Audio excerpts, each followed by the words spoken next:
તું અને શોધન પતિ પત્ની?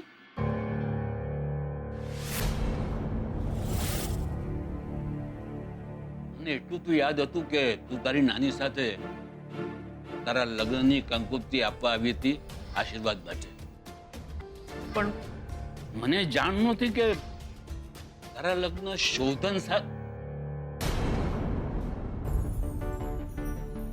બેટા, શોધન તો શ્રુતિને પરણી રહ્યો છે ને?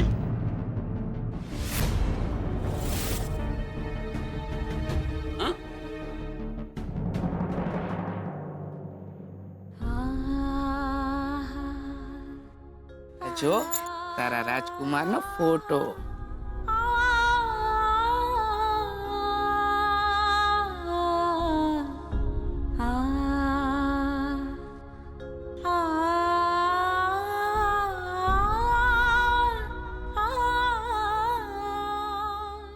આ કંકોત્રી એટલે મારા મામા મામીએ ચલાવેલું એક જુઠ્ઠાણું, જેની ઉપર લખ્યું છે શુભ વિવાહ. અને દેવી માએ આ જુઠ્ઠાણાને પણ શુભ કરી આપ્યું. જે હું જતું કરી રહી છું, તું મને એ જ આપી રહી છે. હૈયા પર પથ્થર રાખીને હું બસ એમનાથી દૂર ભાગતી રહી,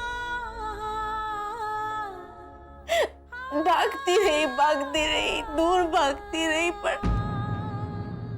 પણ નસીબે બીજે ક્યાંય નહીં ને મને મારા સાસરીએ જ મોકલી આપી. લલાટે લેખ લખાયા હોય છે એવી તો મને ખબર હતી, પણ મારા લલાટે એમના નામની જે બિંદી છે એને પણ હું નસીબ ગણું. અને જો વિધાતાના લેખ આ છે તો એ મારા પતિ કેમ નહીં? જે ઘરમાં મારા કંકુ પગલા પડ્યા એ ઘર મારું સાસરિયું કેમ નહીં? ચાલો તોય હું માની લઉં કે એક ભૂલ ભગવાનથી પણ થાય. આ મારા લલાટની બિંદી એ મારા વિધાતાની એક ભૂલ. પછી હું દૂર કેમ નથી જઈ શકતી એમનાથી? જીવીશ ત્યાં સુધી એમનું નામ મારા હૈયેથી હોટે નહીં આવે. ભગવાનની એ ભૂલને પણ હું હસતા મોઢે સ્વીકારી લઈ. તો પછી હું એમનાથી દૂર કેમ નથી જઈ શકતી?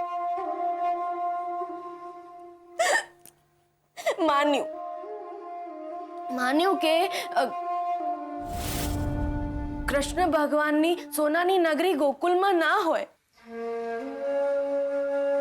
હું માનું છું કે 16,000 રાણીઓમાંથી એક પણ વધારાની રાધા ના હોય, પણ કોઈનાથી દૂર જવા માટે કોઈએ તો સોનાની નગરીઓ બનાવવી જ પડે છે ને, કે જેથી દ્વારકાના કૃષ્ણના વાંસળીના સુર ગોકુલની રાધા સુધી ના પહોંચે.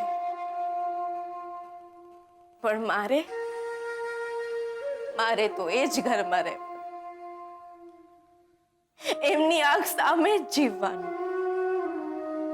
દૂર ચાલી જાઉં તો એમના માથે કાળનો પડછાયો, અને પાસે રહું તો મારા માથે એમનો પડછાયો. શાસ્ત્રીજી, એમની સોનાની નગરી આબાદ રાખું કે મારા કપાળની બિંદી? શું કરું? આંખો મીચીને કાળને નહીં જુઓ શાસ્ત્રીજી. મારા આંસુઓમાં તમને અમારી આવતીકાલ દેખાઈ જશે. શાસ્ત્રીજી, હું એ ઘરમાં નહીં રહી શકું.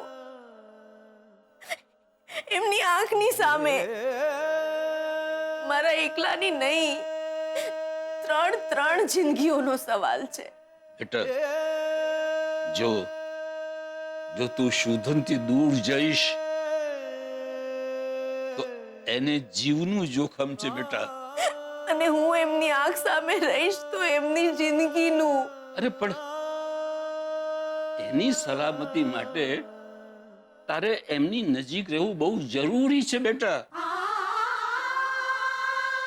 લક્ષ્મી, એ તારું સૌભાગ્ય છે જેના લીધે એ સલામત છે. બેટા, વિધાતાએ જે લેખ લખ્યા છે એ સાચા છે કે ખોટા છે એ તો એ જ જાણે. પણ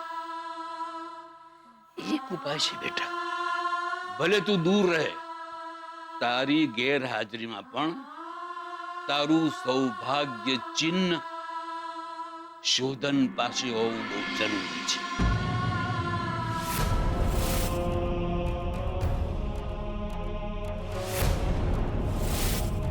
હવે બેટા, તું કેટલી દૂર જઈ શકીશ એ તો ઉપરવાળો વિધાતા જાણે. બેટા, એવી એની મરજી. હરિઓમ.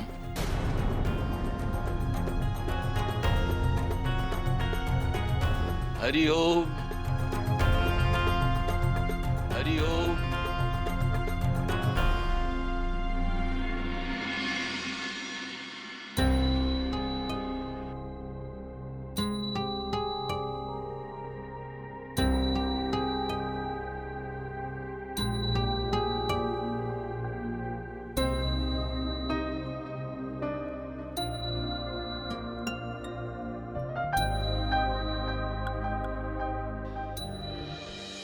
ભાઈ, તમારી મદદની જરૂર પડી છે. એક કામ કરશો?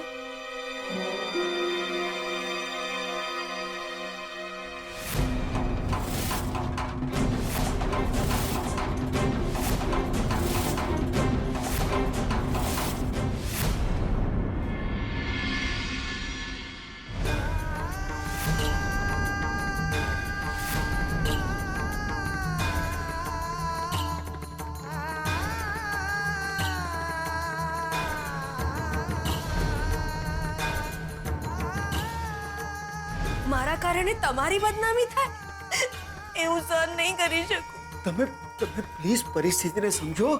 તમે રડો નહીં, તમારો અવાજ બહાર જશે તો કોઈને ખબર પડી જશે. પ્લીઝ તમે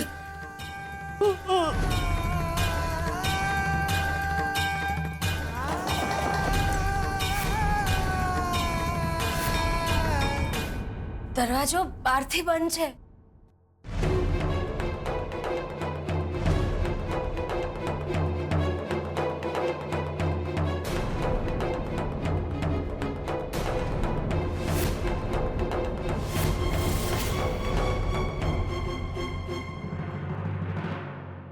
કોણ છે આ માણસ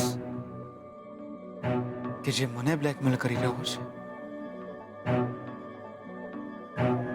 કોણ છે આ કે જે મને, શ્રુતિ અને લક્ષ્મીને ઓળખે છે?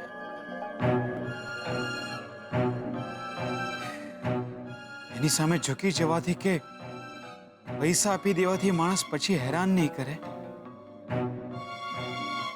ની ગેરંટી શું? છોડીશ નહીં હું આ માણસને.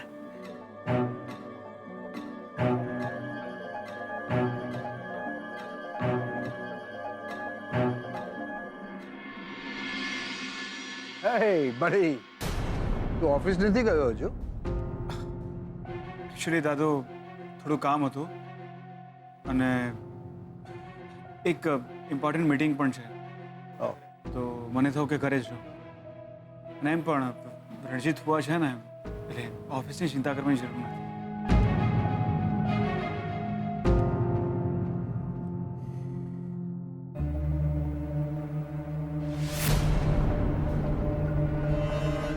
સાહેબ, આમ ધમકી આપશો તો કેમ ચાલશે?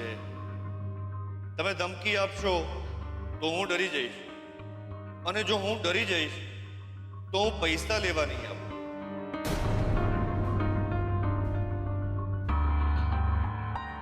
અને જો મને પૈસા નહીં મળે તો શ્રુતિને ફોટા મળશે.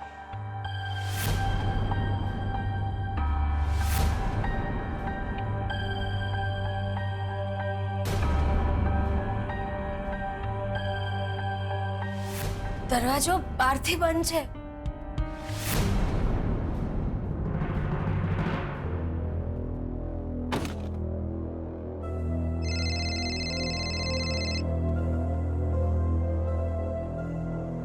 હલો, રણજીત સાહેબ, હા બોલું છું.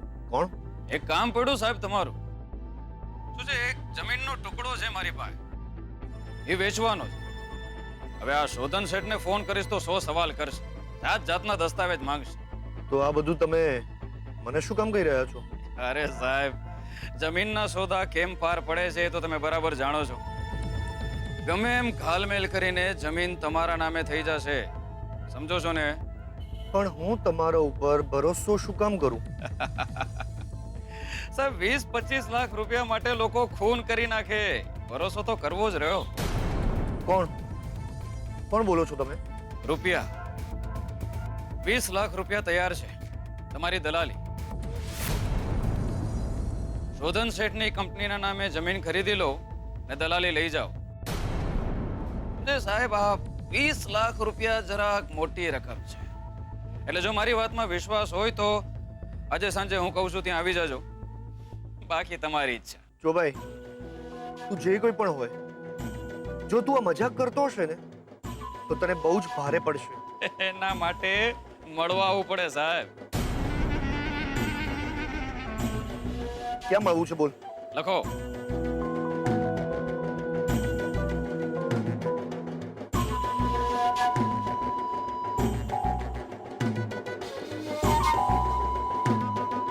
ઠીક છે.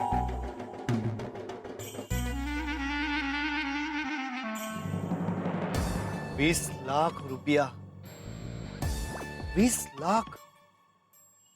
જો આ માણસની વાત સાચી હશે તો આજ સુધીનો મોટામાં મોટો હાથ મારીશું આ સોદામાં.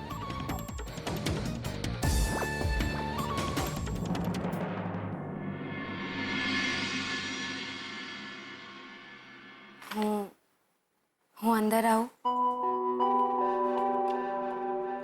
હા આવો ને.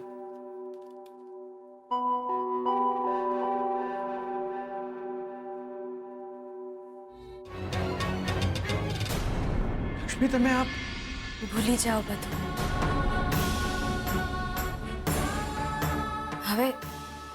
હવે તમને કોઈ હેરાન નહીં કરે. ના તમને કોઈ હેરાન કરશે, ના ફોન કરશે, ના પૈસા માંગશે.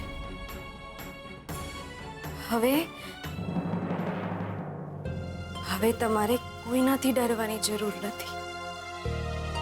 મતલબ? નથી જોઈ શકતી હું તમને આમ.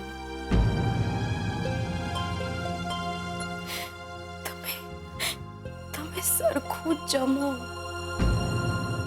ઓફિસ જાઓ, કામ કરો. એ જે કોઈ પણ માણસ છે એ હવે તમારું નામ પણ નહીં લે.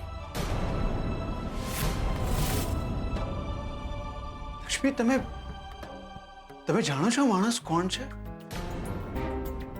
અને શા માટે મને બ્લેકમેલ કરી રહ્યો છે? લક્ષ્મી, કોણ છે માણસ? પ્લીઝ કહો મને. હું એટલું જ જાણું છું કે હું તમને કોઈ તકલીફમાં નથી જોઈ શકતી. અને હવે એ માણસ પણ તમને કોઈ તકલીફ નહીં આપે. તે મને ફોન કર્યો હતો?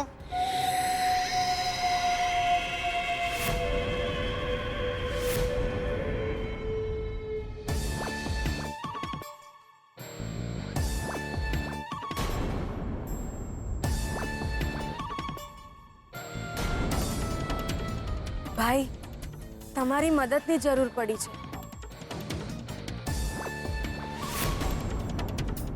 એક કામ કરશો?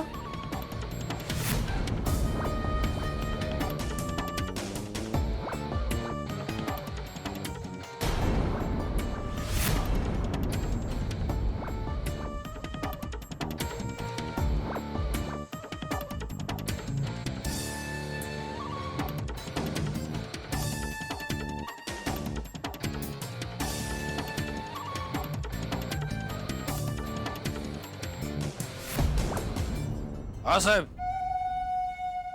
મેં જ તમને ફોન કરીને અહીં બોલાવ્યો. આ શું છે? બ્રીફકેસની જગ્યાએ દોણી લઈને શું કામ આવ્યો છે? એમાં એવું છે ને સાહેબ કે અહીંયાથી સીધા શમશાને જવાનું.